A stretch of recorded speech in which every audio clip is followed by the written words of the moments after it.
I mean, there certainly is an irony about the process of academic forecasting. The process of academic forecasting is actually based on the assumption that the future is going to be a bit like the past. Sounds ironic, but actually what it's founded on, and essentially it's founded on two crucial assumptions. One is that there is some regular, predictable relationship between opinion polls at some point or other of time and the eventual result. I.e., in some sense or another, we at least believe the opinion polls give us useful information, although we don't necessarily take them at face value. There are two ways in which essentially academic forecasting use opinion poll information. One, in a sense, is trying to use the insights of political science about what shifts votes, and to say, well, look, if we know how optimistic the electorate is about the economy, or how well or badly they think the Prime Minister is doing, and maybe we know this 2 or 3 months after polling day, we can show that there is a fairly clear, regular relationship between those levels and how well the government does on polling day, therefore we can predict what's going to happen. It essentially, therefore, rests on the idea that there are certain crucial motivating factors about which information becomes evident some weeks in advance of polling day, from which we can predict the outcome.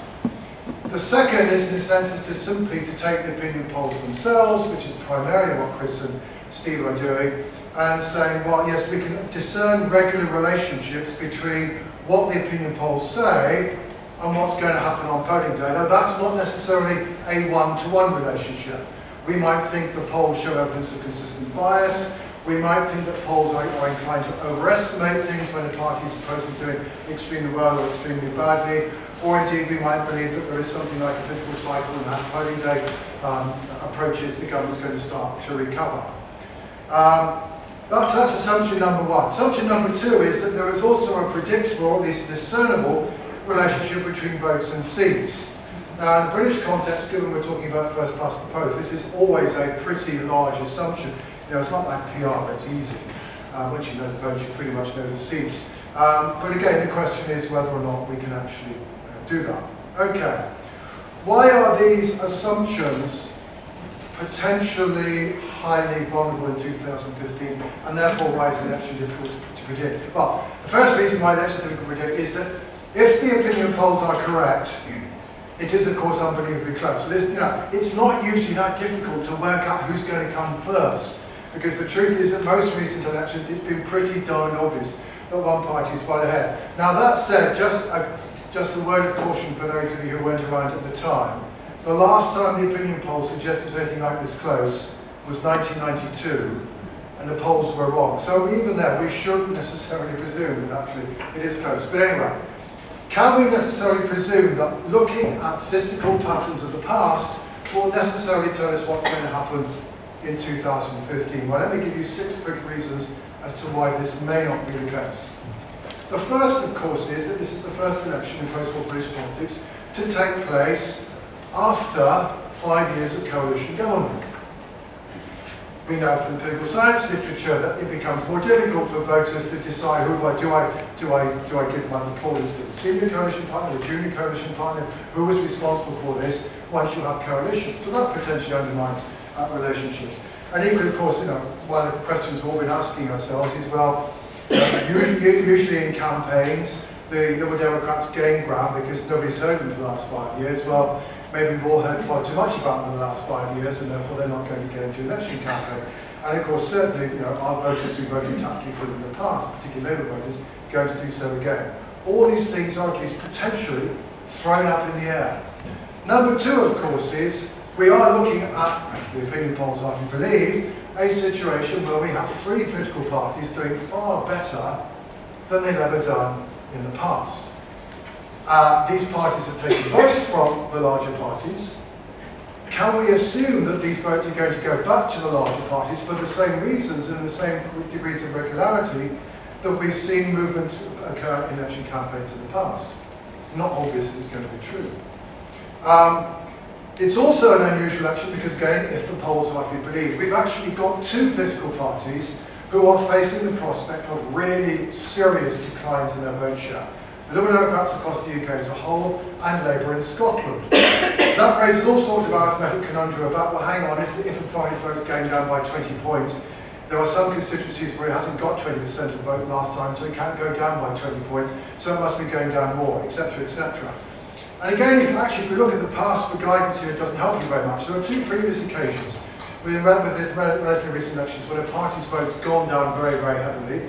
Labour in 1983, the Conservatives in 1997, and they came up with two completely different geographical patterns. Conservatives in 1997 did actually lose ground rather more in the places where they were strongest than not systematically. So Labour in 1983, the opposite was true.